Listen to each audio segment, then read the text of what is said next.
Espíritu Santo, obrar en los corazones. Que permita que tu pueblo, Señor, tenga oídos de sabios. Y que así como le abriste el entendimiento y las escrituras a los discípulos que iban camino a Maús, para que ellos tuviesen testimonio de ti, Señor, de tu resurrección, de tu verdad, según lo anunciado por la palabra. Así yo te pido, Dios, que tú abras entonces los corazones, le abras las escrituras a tu pueblo, y que le abras el entendimiento, Señor, para que ellos tengan convicción profunda en el testimonio de tu palabra, Señor, que ya tenemos en medio de nosotros, Señor. Y ayúdame, Espíritu Santo, a expresar esta verdad. Ayúdame, Señor, a proclamar, Señor, todo el consejo de Dios, Señor, que tú traes a tu iglesia cuando venimos a ti, a reunirnos alrededor de tu necesidad. Amén. Bien, hoy vamos a continuar y al mismo tiempo terminar con la serie del deleite de todo verdadero creyente.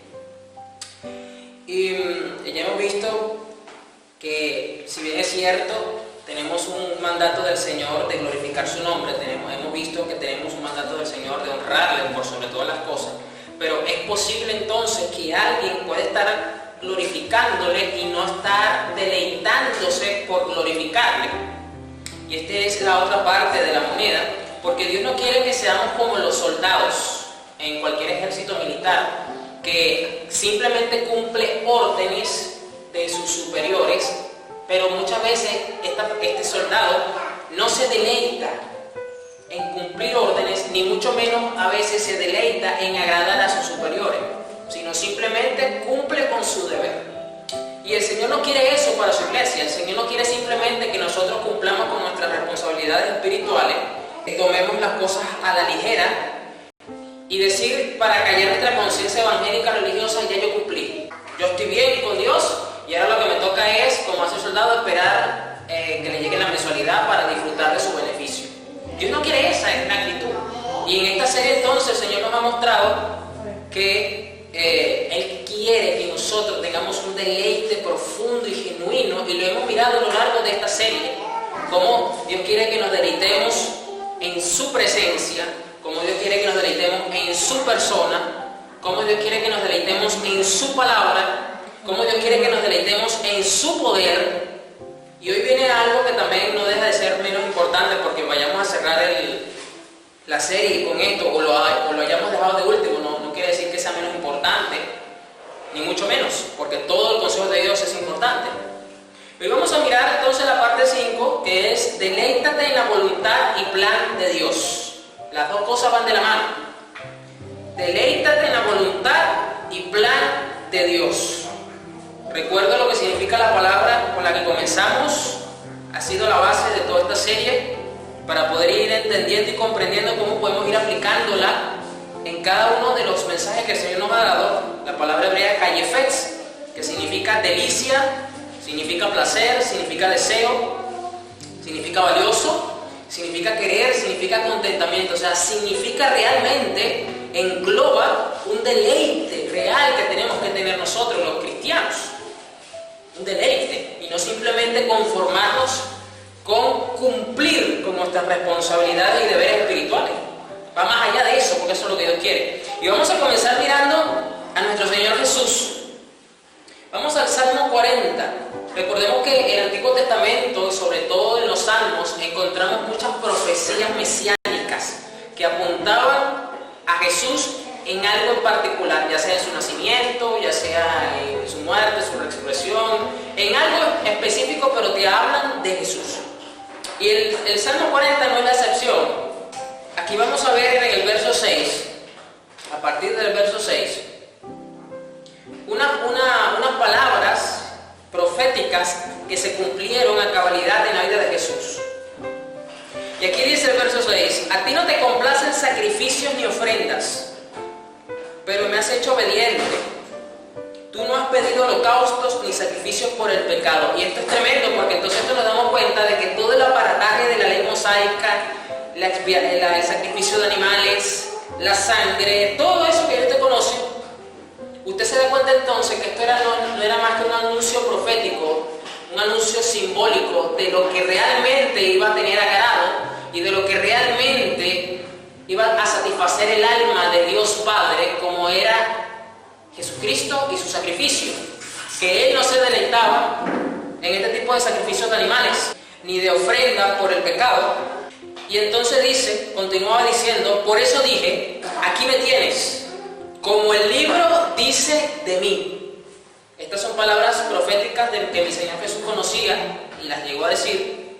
¿Por qué? Porque el libro se está refiriendo a la ley de Dios.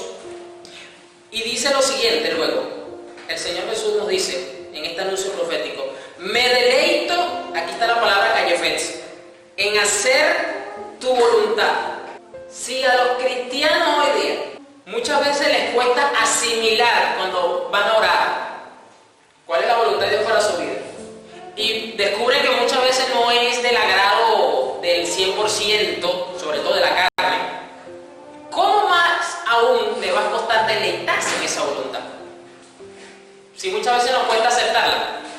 No es que usted no la entienda, usted la entiende, porque Dios se la hace fácil para que usted lo entienda. Dios sabe hasta dónde tú puedes entender y de esa forma Dios te lo explica. Entonces el problema no es entender la voluntad de Dios. El problema tampoco es conocer la voluntad de Dios. El problema es deleitarnos en la voluntad de Dios. Ese es el detalle. Y aquí dice que Jesús, nuestro Señor, el Cordero que iba a quitar el pecado del mundo, que lo quitó, dice que Él se deleitaba en hacer tu voluntad. Dios mío, tu ley la llevo dentro de mí. Es decir, por medio de la ley podemos conocer la voluntad de Dios. Pero en este caso en particular, pastor, ¿y entonces cómo podemos mirar el momento del Getsemaní de nuestro Señor Jesús, donde Él con agonía oró 3 veces para que se le pasase esta copa? ¿Cómo yo puedo encontrar armonía entre ese pasaje de los evangelios, donde los discípulos se quedaron dormidos, con esta porción profética de la Escritura en relación a Jesús?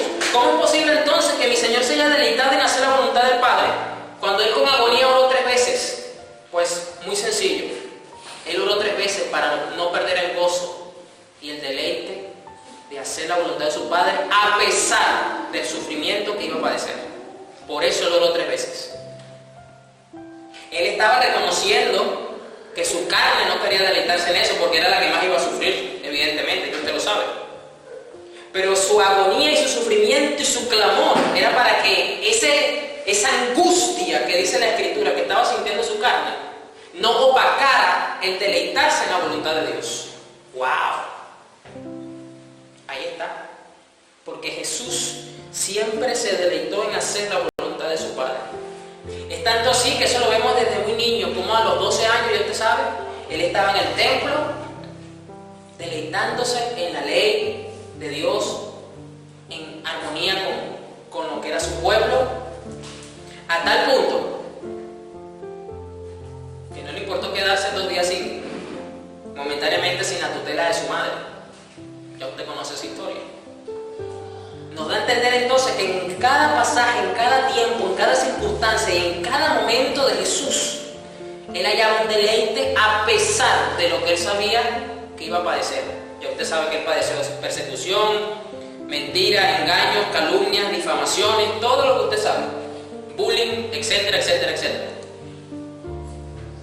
Pero Jesús siempre encontraba la forma de luchar para mantenerse en el deleite por hacer la voluntad de Dios, porque Él ya la conocía de niño.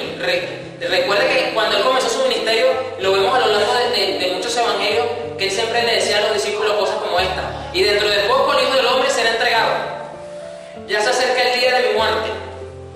Y los discípulos siempre decían, pero no entiendo, Señor, ¿cómo es eso? A muchos todavía les costaba entenderse esas palabras de Jesús. Luego, cuando empezaron a entenderlas, intentaron disuadirlo de llevarlas a cabo. Y hubo uno de ellos que se llevó unas palabras muy duras de Jesús, que lo compararon hasta con Satanás. Fue Pedro. Le dijo, no, Señor, que eso no te acontezca a ti. ¿Y qué le dijo Jesús? Apártate de mí, Satanás, porque te complaces más en este mundo que en la voluntad de mi Padre. Indicando esto, que nada lo iba a apartar del deleite absoluto de hacer la voluntad del Padre, aunque eso involucrase sufrimiento al nivel de que usted y yo conocemos. Muchas veces a nosotros nos cuesta aceptar un tiempo prolongado de estrechez y de incomodidad en la carne. Eso no se compara nunca con el sufrimiento de mi Señor. Nos cuesta deleitarnos en medio de la incomodidad, nos cuesta deleitarnos en medio de la estrechez. dice, y para eso viene la estrechez y la incomodidad, para que a pesar de eso aprendamos a deleitarnos. Esto es tremendo. Vuelvo a leer el Salmo. A ti no te complacen sacrificios ni ofrendas. Aquí la palabra nos deja en claro que a pesar de que en el Antiguo Testamento, cuando todavía estaba vigente, se hacían sacrificios y ofrendas, dice que a Dios no se complacía en esto. Pero me has hecho obediente. Tú no has pedido holocausto ni sacrificios por el pecado. Por eso dije, aquí me tienes, como el libro dice de mí, me deleito en hacer tu voluntad. Usted quiere orar más bíblicamente, usted quiere orar más parecido a Jesús, ore de esta forma: Señor, que yo aprenda a deleitarme haciendo tu voluntad. Señor, ayúdame a no perder el deleite a pesar del momento de estrechez, de dificultad que estoy pasando, porque yo me quiero seguir deleitando en hacer tu voluntad. Esa es una oración bíblica y es una oración cristiana en el aspecto de que estás orando como Jesús oraba. Te estás cuidando de las cosas de las que Jesús se cuidaba.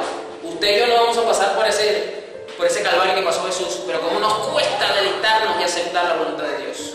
Si no tenemos una imagen completa de quién es Jesús, el Jesús de la Biblia, y nos quedamos solamente con rasgos parciales o distorsionados según los diferentes evangelios que hoy se predican, cuesta aceptar la voluntad de Dios. Para empezar por ahí, cuánto más entonces deleitarnos en ella. Pero aquí vemos entonces, el deleite de todo verdadero creyente pasa por deleitarnos en hacer la voluntad del Padre. Vamos ahora a Efesios 1, verso 8. Vámonos al Nuevo Testamento. Aquí leo la Nueva Biblia Viva, la NBB. La anterior también, en el Salmo 46:8, leí la Nueva Biblia Viva. Además, derramó en nosotros la inmensidad de su gracia. Usted y yo somos una vasija que contiene la inmensidad de su gracia, al impartirnos sabiduría y entendimiento. Si usted tiene sabiduría y usted tiene entendimiento, usted está haciendo uso de la gracia que fue derramada sobre su vida. ¿Cómo usted sabe si usted es sabio? No porque usted sepa mucho de algo, sino cuánto tú temes y respetas a Dios, porque esa es la sabiduría verdadera. Y como consecuencia vas a obtener conocimiento. Así se define la sabiduría. ¿Y el entendimiento qué es entonces? El entendimiento es la capacidad de practicar el temor a Dios día a día. Cómo yo aplico cosas que fueron dichas hace 2000 años, cómo yo logro aplicarlas ahorita, 2020. Eso es sabiduría. Y eso lo vas a obtener por medio del entendimiento que se te ha dado. Y cuando tú tienes entonces la sabiduría y el entendimiento, eso es una clara muestra de que fuiste favorecido por una gracia inmerecida. Porque aquí lo dice la palabra. Dios nos ha revelado el secreto que tenía guardado, el plan que hace muchísimo tiempo se había trazado en Cristo. Cuando tú eres partícipe de esta gracia, cuando tú eres partícipe del Evangelio, a ti se te ha revelado el plan principal de Dios para con la humanidad. Tienes ese enorme privilegio. Pero hoy día, también lo tengo que decir, estamos viviendo en una generación que muy poco comprende lo que realmente es el Evangelio. Lo confunden con motivación, lo confunden con fórmulas mágicas para obtener los deseos de la vida, lo confunden con otra forma de lograr los objetivos y tener éxito de manera lícita y con la bendición de Dios. Pero usted le pregunta mucho hoy día, cualquier cristiano, evidentemente cristiano, sana doctrina y no herejías o falsa doctrina, ¿qué es el Evangelio? Y te puedo asegurar que por lo menos va a pensar como 30 segundos o un minuto antes de responderte. Porque le cuesta definir o darle una respuesta. Esa es la verdad que hoy día se está viendo mucho. El plan que hace muchísimo tiempo se había trazado en Cristo, Dios nos lo ha revelado. O sea, ese era un plan que estaba secreto, que ni los profetas del Antiguo Testamento, a pesar de que fueron usados para anunciarlo, no lograron comprenderlo, porque no les era dado en su momento entenderlo, porque era para este tiempo, no era para aquellos tiempos.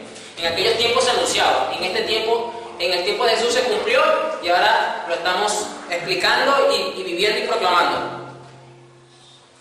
Entonces, debemos deleitarnos en ese mensaje, debemos deleitarnos en ese plan secreto fue revelado. Ese es el principal plan que tú y yo conocemos, iglesia. No es con quién nos vamos a casar. Ese no es el primero. No es qué negocio voy a montar. Señor, ayúdame. Ese no es el primero tampoco. Señor, ¿cuándo se va a ir X presidente o Y presidente? Ese tampoco es el primer plan.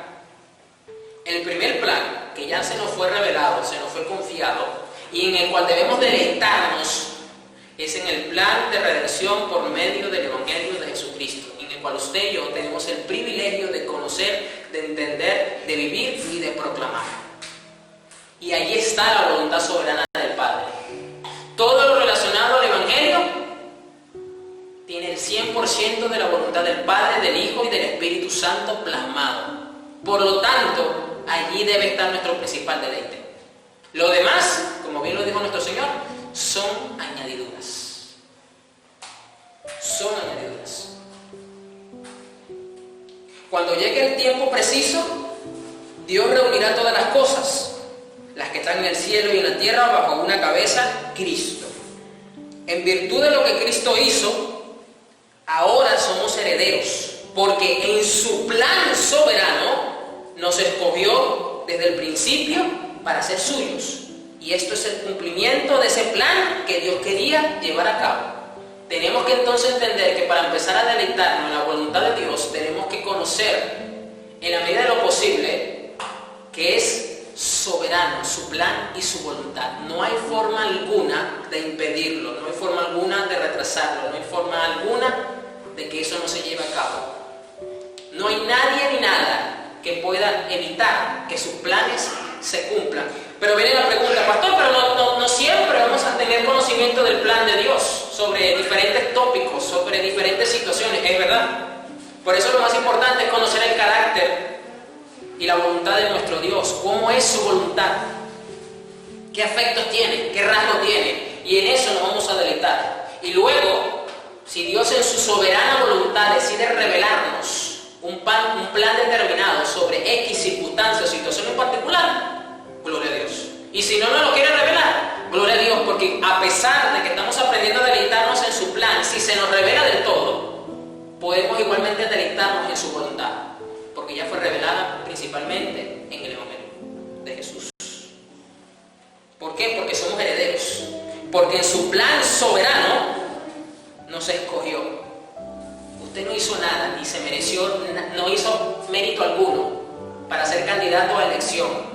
Como que si esto fuera democracia, como que si usted va a ser a la alcaldía o a la gobernación, que tiene que hacer algo para ganarse el voto de la gente. No, yo tengo que hacer algo para que Dios me haya escogido. No necesites nada, porque eso fue su soberana voluntad, punto. Entonces debemos de dedicarnos a mirar y a complacer de fondo esta realidad. Vamos 2 capítulos más adelante ahí en Efesios 3. Verso 1, sigo con la Nueva Biblia Viva. Yo ahora no me preocupo tanto en conocer la voluntad de Dios para mi vida en algo.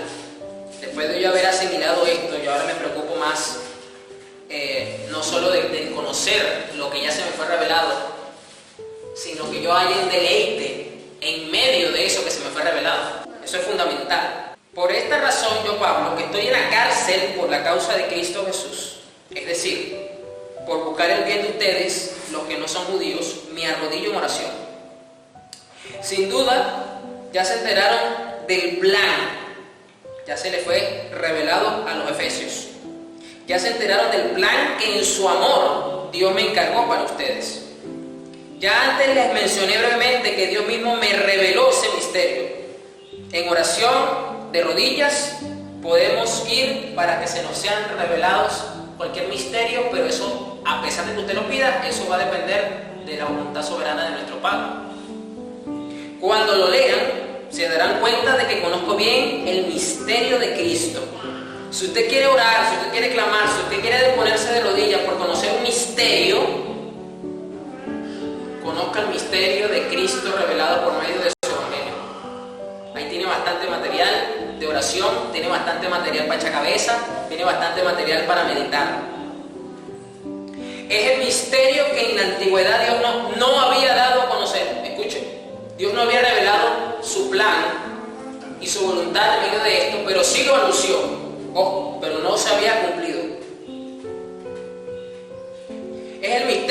antigüedad Dios no había dado a conocer, como sí lo ha hecho ahora por medio del Espíritu a sus santos apóstoles y profetas. Este es el misterio, que los no judíos compartirían plenamente la herencia con Israel. Señor, si me hiciste heredero de esta herencia espiritual, ayúdame a comprender y a entender este misterio que fue revelado porque tu santa y soberana voluntad así lo quiso, para yo hallar deleite en esto, Señor. Eso es otra oración cristiana que usted puede hacer. Eso es otra oración. Si usted siente que se está quedando sin material de oración cuando usted va a orar, pues déjeme decirle que este punto en particular, esta pequeña oración que yo acabo de hacer, la puedes hacer durante 24 horas continuas. Puedes invertir toda una oración en esta sola petición si usted quiere, porque vas a tener bastante material para orar sobre este punto.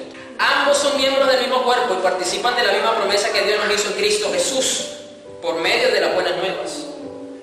Por su amor inmerecido, Dios me dio el privilegio de servirle, anunciando estas buenas nuevas con la ayuda eficaz de su poder. Aunque soy el más pequeño de todos los que son parte del pueblo santo, Dios me concedió por su amor la misión de anunciar a las naciones el tesoro incalculable de Cristo. Debo hacerles entender a todos, escuche cuál es su responsabilidad y la mía, hacerle entender a todos que el plan de Dios ya se está cumpliendo, pero tenemos que primeramente nosotros entender ese plan en donde está plasmada su voluntad para con los hombres, para con el pecado, y hallar el deleite en medio de eso. Deleitarnos en eso que se nos fue revelado, para que cuando lo vayamos a explicar, nuestro deleite brote y la gente vea no simplemente, wow, pero es que este es un simple predicador más, este es uno más que está hablando de la palabra. Que la gente diga, wow, pero es que este hombre se deleita de verdad. No puedo creer cómo lo tratan, no puedo creer la persecución, no puedo creer la hostilidad que tiene, pero se le nota que a pesar de todo eso, hay un deleite, él se complace, él se deleita en esto. Hay hombres que en sus conferencias son admirados porque tienen pasión por lo que hablan, ya sea de política, ya sea de negocio, ya sea de lo que sea que hablen. La gente lo admira, dice, wow, este hombre sabe, pero este hombre se le nota que tiene pasión por lo que hace y por eso lo hace bien. Y son temas terrenales, de la tierra, banales, donde no hay placer, donde no hay eternidad. Cuanto más nosotros, que se nos fue revelado el misterio de la voluntad y el plan de Dios, tenemos que tener este deleite hasta cuando lo explicamos. Wow, porque aquí hay eternidad, aquí hay espiritualidad, aquí hay algo que prevalece para siempre. Ese es el plan que desde la eternidad Dios, el creador de todas las cosas, guardaba oculto. Hay planes que pueden permanecer ocultos hasta su momento anunciado y que se nos puede revelar en rodillas. Y puede que esos planes sean algo desagradable según la carne, por algo en particular. Para eso nosotros tenemos que orar para hallar deleite en la voluntad de nuestro Dios. A pesar de que el plan involucre ciertas áreas o ciertos momentos que sean contrarios al deleite de la carne o a la comodidad de la carne.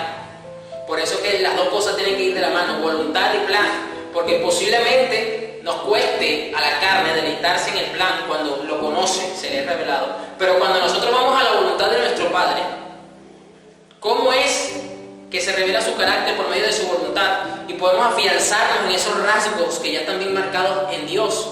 Podemos mantenernos en el deleite cuando el plan no es fácil de cumplir o de atravesar, mejor dicho. Esto es así para que todos los poderes y autoridades en los cielos conozcan ahora la sabiduría de Dios, que se deja ver de tantas formas al observar la iglesia. Fíjese que el Evangelio mismo es de testimonio para los poderes, como lo dice aquí.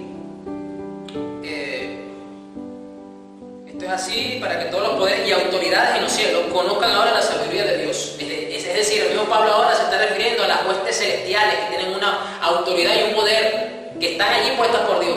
Es decir, cuando la iglesia conoce los planes de Dios, cuando la iglesia se deleita en la voluntad y los planes de Dios, lo que vive y lo que predica por medio del Evangelio es de testimonio a las huestes celestiales.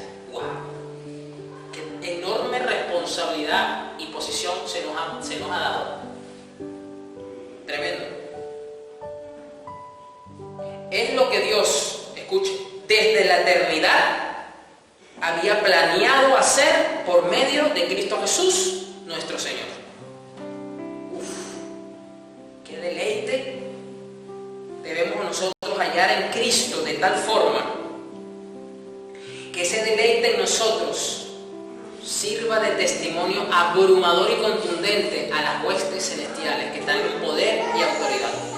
Y ahí debemos hallar nosotros deleite. Primera Crónicas 17, 16. Por eso que debemos deleitarnos, es decir, hallar placer, satisfacción, gozo, delicia, contentamiento. Ahora usted entiende, por ejemplo, cuando usted lee en Hechos 20, cuando Pablo se está despidiendo de la iglesia, dice que están todos llorando. Y él dice, y el Espíritu me ha revelado que a donde voy me esperan cárceles y prisiones. Y con todo eso yo voy a ir. Y sus lágrimas no me van a impedir que yo me quede. ¿Cómo usted se puede explicar que un hombre diga semejantes palabras? Y lo diga como que si el Espíritu Santo le está diciendo, a donde voy me espera Disneylandia, un mes gratis con todos los gastos pagos, en la suite presidencial del mejor hotel, con una limusina que me va a trasladar para arriba y para abajo, y todos los caprichos que yo digo me lo van a dar. O sea, ¿cómo alguien puede decir lo que digo como que si estuviera diciendo esto que yo acabo de decir? Con una tranquilidad y con una satisfacción y con un deleite. ¿En qué cabeza cabe? En lo humano. Eso va en contra de toda lógica humana, porque esto va más allá de lo humano, esto va más allá del plano natural y terrenal. Era ese deleite tan grande que se le reveló a Pablo, que lo estaba comprendiendo, como ya lo vimos, que le permitía hallar deleite en la voluntad de Dios, porque él mismo lo dice, el Espíritu Santo me ha revelado. Y él hallaba deleite en que, a pesar de que el plan de Dios involucraba cárceles y prisiones, él sabía que la misericordia de Dios, que la soberanía de Dios, que la fidelidad de Dios, que la bondad de Dios, que la paz de Dios, allí él se podía deleitar, a pesar de lo que él sabía que iba a sufrir. ¡Wow! Si nosotros entendiésemos esto, meditásemos más en esto y nos enfocásemos más en esto para desarrollar esto en nuestra vida, yo creo que Dios se sintiese más en confianza y libertad plena, y no es que no lo tenga, porque lo puede hacer, pero como sabe que todavía no somos capaces de deleitarnos, puede que no nos revele todavía así en los momentos difíciles, sino cuando ya prácticamente están a la puerta, las situaciones dentro de su plan que son oscuras o que no son agradables, porque Él sabe que eso no nos va a mover o no va a hacer que perdamos el deleite en su voluntad, mucho menos en su plan. Primera Crónicas 17, 16, aquí leo la TLA, traducción lenguaje actual. Leamos rápidamente el contexto. Pues David dice, no me parece bien que ya la presencia de Dios, el arca de Dios siga estando en una carpa y yo viviendo en tremendo palaciote con todo el lujo del mundo. No me parece bien. Yo voy a planificar el templo de Dios, la casa de Dios, y no tengo problema en apartar de lo mío para empezar a invertir en eso, a financiar la casa de Dios. Y el profeta Natán le dice, bueno, me parece bien, o sea, adelante. Pero ahí usted se da cuenta que pasa lo mismo hoy día, que cuando un ministro del Evangelio habla, creen que siempre está hablando Dios. Y usted lee más abajo inmediatamente que dice que esa misma noche Dios le habló a Natán y le dice, no va a ser él el que construye la casa, va a ser su hijo. Entonces nos da a entender que lo que le había dicho anteriormente Natán a David era su voluntad, era su humanidad hablando. Es decir, yo estoy de acuerdo con lo que tú estás planteando, adelante, que Dios está contigo. Pero eso es para que vean que los ministros no dejan de ser seres humanos que también pueden expresar sus opiniones. El problema es cuando confunden siempre la opinión del vaso con la opinión del que llena el vaso. Entonces, en el verso 16, el rey David fue a la carpa donde estaba el cofre del pacto, se sentó delante de Dios y le dijo, fíjense la relación interesante que tenía David, un poquito el protocolo de tú sabes, dice que se sentó ahí, donde estaba el cofre del pacto, y le dijo, mi Dios, ¿cómo puedes darme todo esto si mi familia y yo valemos tan poco? A lo mejor usted se lo ha preguntado en algún momento. ¿Y cómo es posible que prometas darme aún más y que siempre bendecirás bendecirás a mis descendientes. Me tratas como que si yo fuera alguien muy importante. ¿Qué más te puedo decir, Dios mío, por haberme honrado así, si tú me conoces muy bien? Yo no sé si usted a lo mejor en algún momento se ha puesto así. Señor, ¿por qué tú tienes misericordia de mí? ¿Por qué tú tienes tanta gracia y favor conmigo? ¿Por qué tú eres tan fiel si yo no valgo nada? A lo mejor usted se pone, bueno, yo tengo estas debilidades, todavía estoy bregando con estos pecados, Señor, pues para que tú me bendices. O sea, yo no soy merecedor de tu gracia. A mí me le pasó a David. Tú me conoces bien, Señor. ¿Para qué me honras tanto? ¿Para qué me dices que vas a bendecir a mi descendiente? Tú me dejas conocer tus grandes planes. ¿Y por qué el Señor te va a permitir conocer sus grandes planes? Porque así lo has querido. Es decir, en su soberana voluntad, Él lo permite para que hallemos deleite en su voluntad y en sus planes. Porque en medio de sus planes, Él se muestra de alguna forma. ¡Qué grande eres, Dios mío! Todo lo que de ti sabemos es verdad. No hay ningún otro Dios como tú. Cuando Dios revela sus planes, no solamente está revelando su voluntad, sino que permite esto, que esto sea una motivación para que le honremos y le glorifiquemos, le magnifiquemos por lo que Él hace. Esa es la razón por la que Dios permite que muchas veces tú ores por algo, o a lo mejor no estás orando por eso específico, sino estás orando por otra cosa, y de repente Dios te habla y te muestra algo en particular, un plan, algo que Él piensa hacer, algo que Él quiere, y tú dices, ya, pero de momento te preguntas, ¿y por qué si yo estoy orando por el perro, Dios me está hablando de esta cosa? ¿Es posible? ¿O por qué si yo estoy orando por provisión de alimentos, Dios me muestra la cara de fulano y aparte me muestra un carro? Poniendo un ejemplo. Te está mostrando los planes, un plan en particular. ¿Pero por qué? Porque Dios así lo ha querido. ¡Qué grande eres, Dios mío! Para que lo honremos y le glorifiquemos por su magnificencia. Porque esto al mismo tiempo va a permitir que miremos que lo que está escrito es verdad. Wow, Señor, tú hiciste esto, dijiste que ibas a hacer esto y la palabra dice esto. Gloria a Dios. Inmediatamente gloria a Dios va a salir de tu boca, mínimo. Para testificarnos de la verdad del Evangelio, de que lo que está escrito es verdad. Para seguir dándonos argumentos a nosotros, para seguir honrándole cada día. No hay ningún otro Dios como tú. Aquí está la parte final de cómo David termina esta conversación con Dios. Porque él está conversando con Dios y está sincerándose. Señor, no entiendo por qué tú me honras tanto, por qué tú me bendices a los míos. Yo no soy nadie. Yo no soy importante. Está bien, soy el rey de Israel, pero ¿qué es eso delante de ti? No, nada. Soy un polvito de arena más del montón. Y no hay ningún otro Dios como tú. Vamos ahora al Salmo 33, verso 1. Aquí regreso a la Nueva Biblia Viva. El problema es que los evangélicos hoy día, los cristianos hoy día quieren es conocer la voluntad de Dios y sobre todo el plan de Dios, es para ver en qué parte ellos salen más beneficiados. Solo para eso. ¿En qué punto Dios me va a bendecir? Eso es todo lo que les interesa a los evangélicos hoy día. Y será por eso que Dios entonces no les revela. O solo les muestra un fragmento. Porque su motivación en medio de no es glorificar a Dios. Ellos ven la glorificación a Dios, luego ellos son bendecidos y testifican.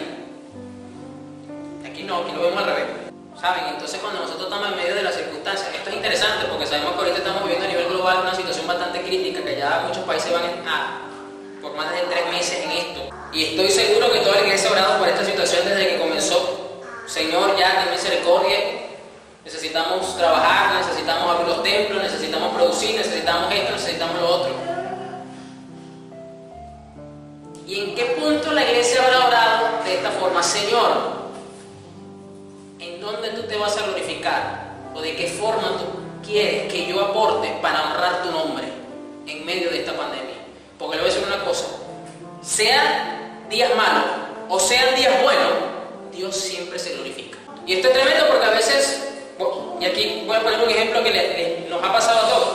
Cuando un hermano está enfermo y tiene una enfermedad terminal, que los médicos dicen, ya no hay, la ciencia ya no puede hacer más nada. O sea, que sabemos nosotros los cristianos que si Dios no hace un milagro, se muere el hermano. Pero sabemos que en Cristo la muerte es ganancia. Y es muy típica esta frase de algunos hermanos. Vamos a orar para que Dios se glorifique.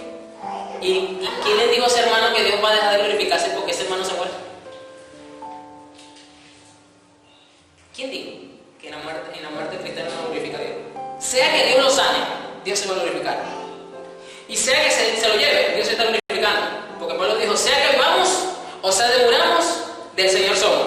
No sé quién le dijo a esos evangélicos que insinuar ese tipo de cosas es correcto. Dios se va a glorificar. La pregunta es si esa persona que está pasando, en este caso, como el ejemplo que acabo de poner del creyente que está en una situación terminal, está orando no solamente para ver si Dios lo sana. Señor, acepto tu voluntad, permíteme deleitarme en tu voluntad para yo seguir glorificándote a pesar de la situación en la que me encuentro, indistintamente de cuál sea tu voluntad. ¡Wow! Yo con esto no estoy negando que Dios no lo pueda sanar, sino que estoy reenfocando mejor la posición y la oración que el creyente tiene que hacer. Indistintamente, Señor, de que tú me quieras sanar o no, yo te voy a honrar y me voy a deleitar en tu voluntad y te voy a glorificar. Es muy distinta esa oración. Salmo 33:1 dice, canten al Señor con alegría, ustedes los justos. Es decir, ya usted sabe que los justos somos los que fuimos justificados por la fe en Cristo, que se nos fue imputada la justicia de Cristo y a Él se le fue imputada nuestra culpa. Entonces tenemos que cantar al Señor con alegría, es decir, con deleite. Porque no hay nada más falso que cantar con una alegría hipócrita, eso se nota. Cuando voy a poner un ejemplo sencillo, yo trabajé en ambientes administrativos y en ambientes de muchas personas, y cuando me tocaba cumpleaños o algo, yo podía sentir la hipocresía cuando el compañero me lo decía. Yo lo notaba. Y no me hace falta ser espiritual. No, voy a usar el don de discernimiento para ver el hipócrita que me está felicitando. Yo lo notaba, que me estaba felicitando porque los demás lo hacían. Pero no había un deleite, no había una satisfacción, no había de verdad una genuinidad de su parte al felicitar. ¿Usted cree que entonces Dios no se va a dar cuenta de los evangélicos hipócritas que están cantando? Porque no hay deleite en sus canciones que están cantando. Por muy bonito que cante, así tenga el don. ¿Usted cree que Dios no se va a dar cuenta? Porque no hay deleite. Es propio de los íntegros alabar al Señor, fíjese, es propio, es decir, es algo intrínseco de su naturaleza que lo hagan. Alaben al Señor al son de la lira, entonen alabanzas con la arpa, compónganle nuevos cánticos de alabanza, hábilmente acompañados en el arpa, canten con júbilo, porque todas las palabras de Dios son rectas y cuanto Él hace merece nuestra confianza. Él ama la justicia y el derecho. Llena está la tierra de su tierno amor. Bastó que hablara y se formaron los cielos, que soplara para que se formaran todas las estrellas.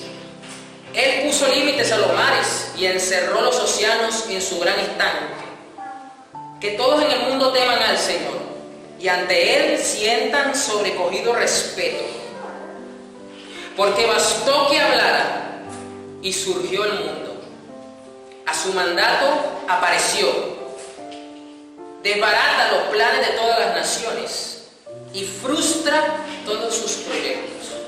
Pero los planes de Él permanecen para siempre y sus intenciones son inamovibles. ¡Wow! ¿Por qué razón entonces yo tengo que honrarle y alabarle?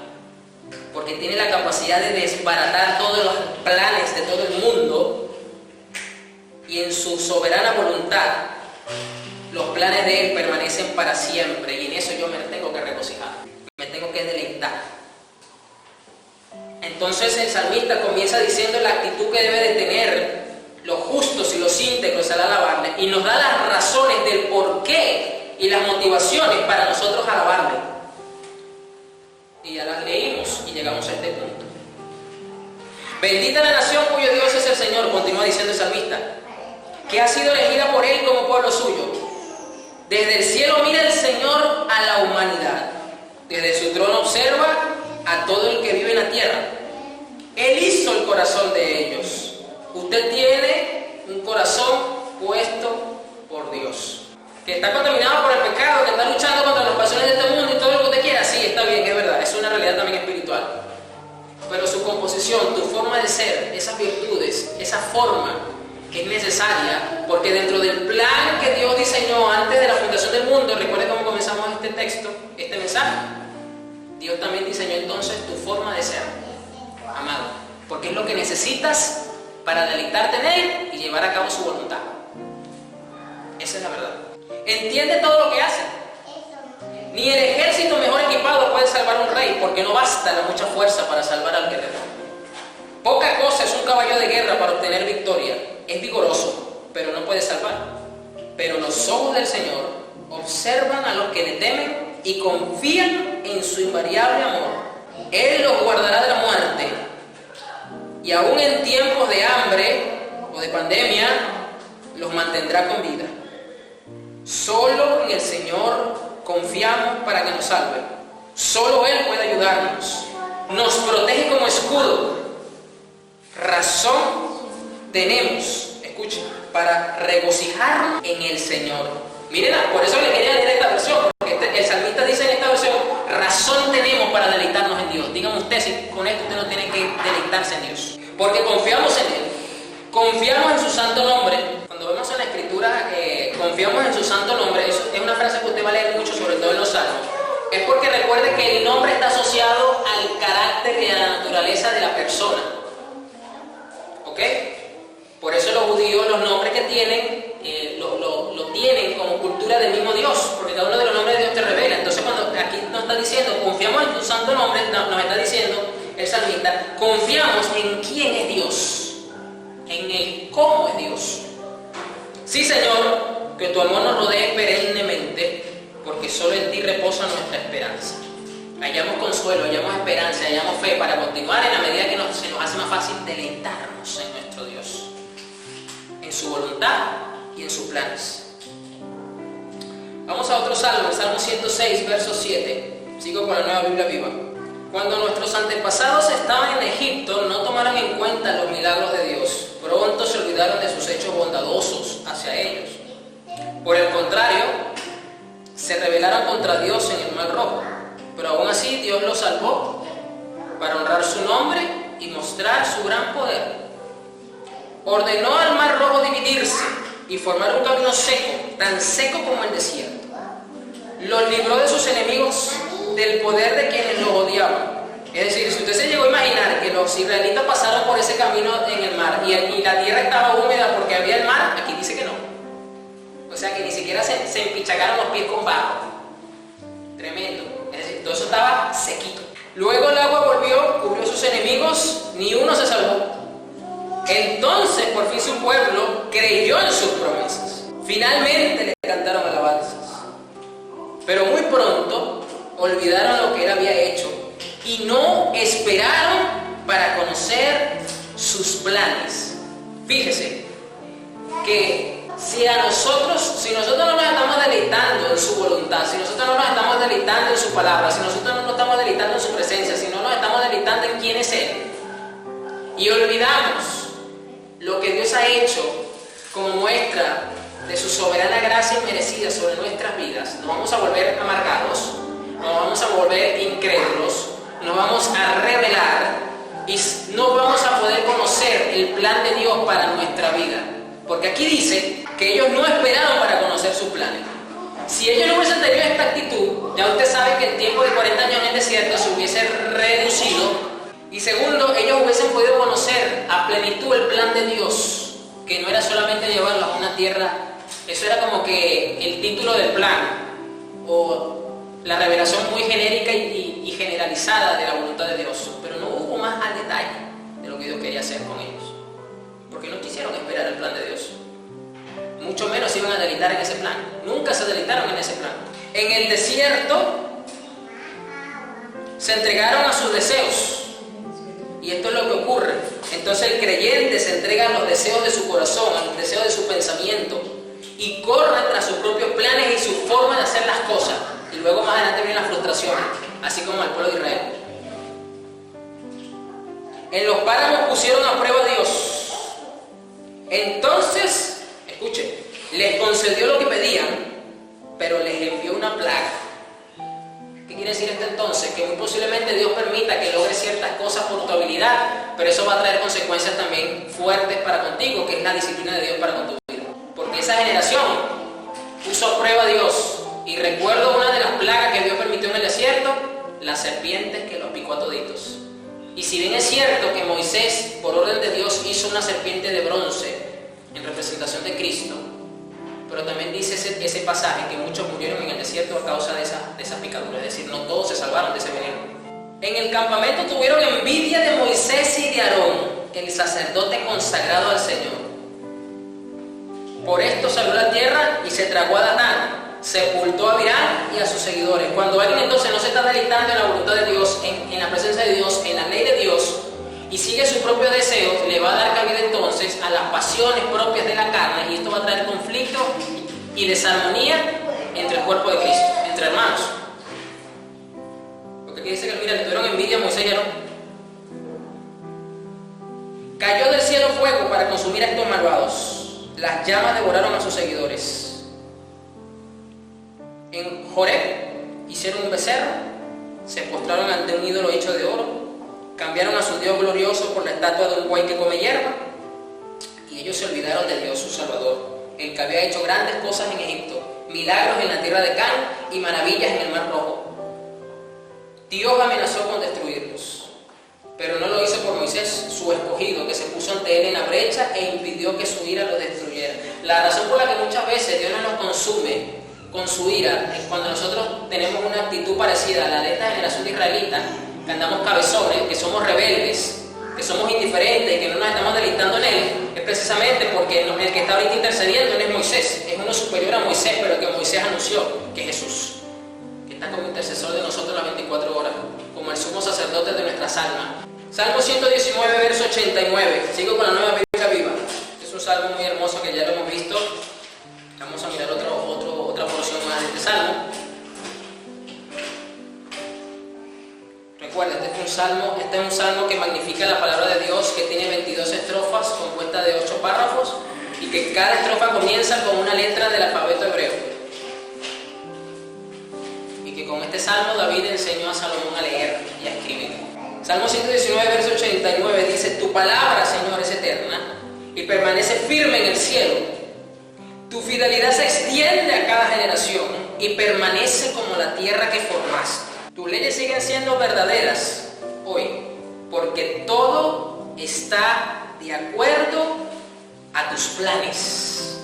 La razón entonces, o una forma en la que podemos hallar el discernimiento para conocer, para distinguir su fidelidad en medio de tanto caos, en medio de tanta maldad, en medio de tanta pecaminosidad que hoy día reina en este mundo, y parece difícil como que ver a Dios aparentemente, es porque las leyes de Dios siguen siendo verdaderas, su fidelidad es eterna y estable como la tierra que Él formó, y porque todo está de acuerdo a tus planes.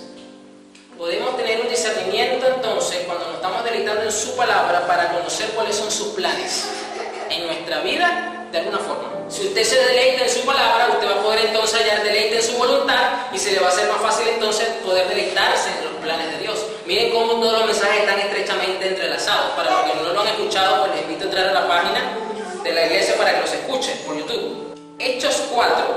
Vamos ahora a Hechos 4, verso 23. Sigo con la Nueva Biblia Viva. Rápidamente vemos el contexto histórico inmediato de lo que estaba pasando. Los apóstoles estaban siendo perseguidos, Pedro y Juan, por el Sanedrín fariseico. Los azotaron, los amenazaron, los amedrentaron de que dejaran de andar predicando en el nombre de Cristo, que ese nombre no es nada, que eso no es Dios nada. Y usted sabe cómo es la posición de los fariseos. Y es entonces cuando la iglesia ya constituida recibe la primera persecución, la primera señal de persecución y hostilidad como cuerpo en Cristo, fuerte. Y en el verso 23, ya pues Pedro y Juan fueron dejados en libertad, y dice el verso 23: Una vez libres, Pedro y Juan fueron en busca de los demás discípulos y les contaron lo que los jefes de los sacerdotes y los ancianos les habían dicho. Entonces los creyentes unánimemente oraron así: Soberano Señor, Creador del cielo, de la tierra, del mar y de cuanto en ellos existe, El Espíritu Santo se expresó a través del rey David, tu siervo, de esta manera. ¿Por qué se rebelan los paganos y por qué hablan en vano las naciones? Los reyes de la tierra se unieron para pelear contra el Señor y contra su ungido. Escuche lo que continúa diciendo. Eso es exactamente lo que está sucediendo en esta ciudad. El rey Herodes, el gobernador Poncio Pilato y los demás romanos, así como el pueblo de Israel, están unidos contra Jesús, tu ungido, tu santo siervo. Pero solo están haciendo lo que tú en tu plan ya habías decidido que sucediera. Comenzaron reconociendo al Dios soberano. Y esto es tremendo porque meten en ese paquete a la nación entera de Israel y dicen, pero todo esto está sucediendo porque así tú lo planificaste. Fíjense que ni siquiera están pidiéndole a Dios que revierta la situación. No están orando para que Dios revierta la situación. Vamos a seguir leyendo el relato. Pero solo están haciendo lo que tú en tu plan ya habías decidido que sucediera. Si nosotros miramos entonces cada circunstancia que nos acontece, como que es que Dios ya la permitió porque ya eso ya estaba planificado, se nos va a hacer más fácil asumirlas. ¿Por qué? Porque vamos a reposar y vamos a seguir confiando y deleitándonos en la voluntad soberana de nuestro Dios. Ahora, oh Señor, mira sus amenazas y concede a tu siervo que con confianza predique en tu palabra. Y envía tu poder sanador para que muchos milagros y maravillas se realicen en el nombre de tu santo Hijo Jesús. No oraron para que la hostilidad fuese levantada. No oraron para que sus enemigos fueran confundidos o avergonzados. No oraron en contra de lo negativo que estaban sufriendo, sino que pidieron más bien la gallardía, la fe, la sabiduría, la unción, la capacidad para poder predicar el Evangelio, y pidieron entonces que el poder de Dios, el mismo poder de Dios que sustentó este plan desde antes de la fundación del mundo para que se llevase a cabo, ese mismo poder también Dios lo usara para respaldar la predicación que la iglesia iba a tener ahora. Es decir, para que sirviera de contraste y se viera la magnificencia del Dios del Evangelio que la iglesia cristiana tiene. No, Señor, haz un milagro y mátalos a todos. O quita esta persecución para que todos vean tu poder. No. Y óralo, Señor, sí, reconocemos esto, que tú eres un Dios soberano y que tienes control sobre todas las cosas. Pero lo que yo te pido, Señor, porque recuerda que es una oración de iglesia, no está orando un hermano en particular. Dice que todos se pusieron de acuerdo y oraron. Todos se pusieron de acuerdo y oraron. Esta era la oración unánime de la iglesia. Señor, de que a pesar de lo que tú estás permitiendo en tu soberana voluntad, tú nos dejas a nosotros la capacidad y respaldes esta predicación que vamos a hacer con tu poder para que todos vean la inmensidad de tu grandeza. Miren qué forma de orar. No se pusieron hasta diciendo, yo declaro que la hostilidad cesa. Aquí no dice eso. Ahí no dice eso. Yo decreto que los enemigos del Evangelio se mueren. Tampoco dice eso. Oraron al Dios soberano. ¿Y después qué?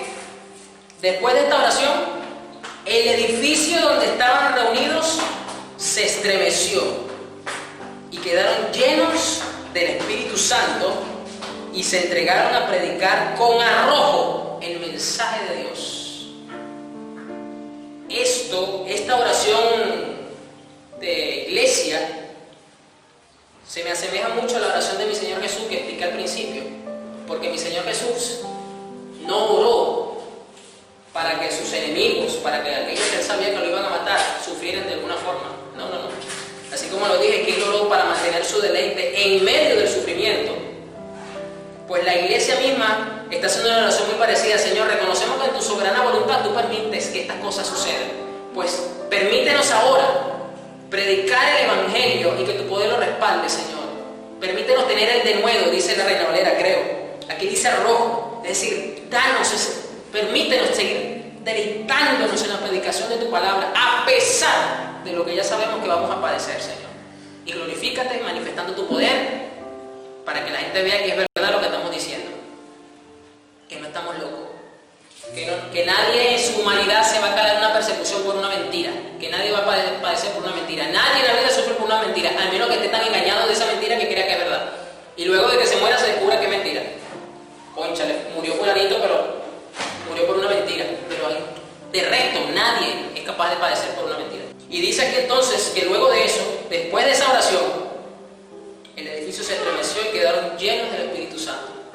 Tuvieron un respaldo, así como esa oración de Jesús que dice que un ángel, el Señor, nuestro Dios Padre, le mandó para fortalecerlo. Pues aquí dice que no mandó un ángel, aquí mandó a su mismísimo Espíritu Santo para capacitarlos, para llenarlos, para que ese deleite que tenían ahora en Jesús se mantuviese a pesar de las circunstancias. Romanos 12, verso 1. Leo la NTV. Por lo tanto, amados hermanos, les ruego que entreguen su cuerpo a Dios por todo lo que Él ha hecho a favor de ustedes. Que sea un sacrificio vivo y santo, la clase de sacrificio que a Él le agrada. Esa es la verdadera forma de adorarlo. No imiten las conductas ni las costumbres de este mundo, más bien dejen que Dios los transforme en personas nuevas al cambiarles la manera de pensar.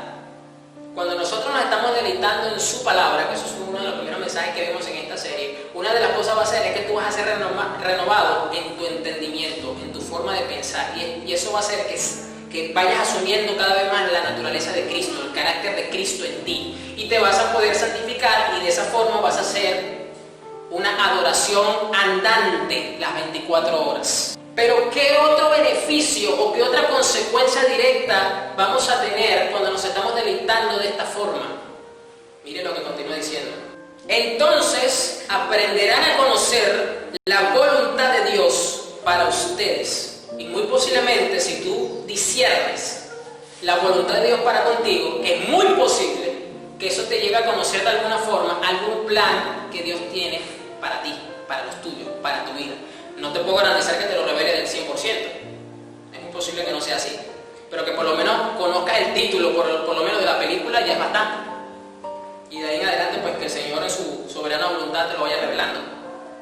Pero es solo de esta forma que aprendemos a conocer la voluntad de Dios para ustedes, la cual tiene 3 características, la cual es buena, es agradable y es perfecta. Y si es agradable, es placentera. Y si es agradable, produce deleite. Entonces debemos así, de esa forma, hallar más deleite en su voluntad. Lo que pasa es que no puede ser buena, agradable y perfecta si todavía nosotros no estamos amoldados a ella. Cuando todavía está en nosotros nuestra voluntad, la voluntad de Dios no se ve buena, no se ve agradable y no se ve perfecta, porque todavía nos deleitamos en nuestra voluntad. Entonces, es necesario deleitarnos en su palabra para ser renovados por ella, para tener el discernimiento, para conocer su voluntad y seguirnos deleitando en su voluntad y en sus planes, porque su voluntad es buena, agradable, placentera, produce contentamiento, produce un deseo bueno, afectuoso, es una delicia su voluntad. Sus planes entonces son deliciosos al alma. Y terminamos con Jeremías 29:11. Una promesa hermosísima de Dios para con su pueblo. Aquí leo la traducción lenguaje actual, la TLA, para los que están vía digital. Esta versión dice: mis planes para ustedes solamente yo lo sé, y no son para su mal, sino para su bien. Voy a darles un futuro lleno de bienestar. ¡Wow! Esto es lo que Dios tiene planificado para con los suyos. Lo que pasa es que en nuestro entendimiento finito, humano, cuando pensamos que Dios nos dice que Él tiene planes maravillosos para nuestra vida, que no son para nuestro mal, sino para nuestro bien, creemos que no vamos a pasar por ningún tipo de mal. Lo que quiere decir es que Dios va a usar el mal para procesar nuestra vida, para que eso nos cause un deleite y una satisfacción eterna en el tiempo, y que el resultado final de todo ese proceso sea tan dichoso como nunca antes lo hemos vivido. Es decir, el resultado final siempre va a ser positivo, porque trae una satisfacción a tu alma y posiblemente un beneficio a tu carne, a tu cuerpo, a tu salud, a tu hogar, es decir, en este plano. Pero les dejo esta promesa hermosísima de nuestro Padre, en el cual nos podemos hallar deleite y satisfacción, esperanza, consuelo y mucha fe para estos tiempos. Mis planes para ustedes solamente yo lo sé, y no son para su mal, sino para su bien, y voy a darles un futuro lleno de bienestar. Oh Jesús, Señor, ayúdanos a tener este deleite en tu voluntad y en tus planes. Señor, que en el nombre de Jesús tú nos ayudes a hallar este deleite, Padre, en tu voluntad. Señor, que de verdad podamos tener un contentamiento, una satisfacción, un placer, no solamente en conocerlo, sino en la ejecución de dicha voluntad en nuestra vida, porque esto es agradable para nuestra alma, Señor. Padre, que hasta que nosotros no estemos complacidos en esto, Señor, no nos sueltes, ayúdanos, Espíritu Santo. Que podamos entonces así hallar deleite en tu palabra, deleite en tu presencia, Señor. Deleite en tu poder, Jesús, con el que vas a ejecutar los planes, con el que vas a llevar a cabo tu soberana voluntad, Señor, en nuestras vidas. Y que en cada una de estas cosas de realmente nuestra alma pueda hallar satisfacción y placer. Padre, sabemos, Dios, que posiblemente no se nos han revelado al 100% los planes que tú tienes para nosotros de bienestar. Y que posiblemente, Señor, sea por fragmentos, por porcentaje, pero a pesar de eso, nosotros, Señor, nos deleitamos en tu voluntad, porque en ella, Señor, nuestra alma ya deleita y te conoce, Señor. Porque yo he manifestado tu voluntad en Cristo por medio de tu evangelio y nos ha dejado tu palabra. Ayúdanos, Espíritu Santo, entonces, para que nada robe el gozo, Señor, y el deleite que debemos hallar en ti, Señor, como creyentes verdaderos que somos. Y ayúdanos, Espíritu Santo, en esta lucha diaria que tenemos, Señor, contra los deseos, contra los deleites de este mundo que combaten contra el deleite que debemos de tener en ti, Señor. Ayuda a tu iglesia, Señor Jesús, para que así, Señor, podamos vivir vidas que realmente te honren, porque no solamente, Señor, nos enfocamos en glorificarte y darte todo el crédito y el reconocimiento, sino porque nos deleitamos en hacerlo también, en que tú seas la preeminencia, en que tu nombre sea honrado, Señor, sea santificado realmente, y no sea una adoración hipócrita, Señor, o negligente. Ayúdanos, Jesús, y bendícenos de esta forma, Señor.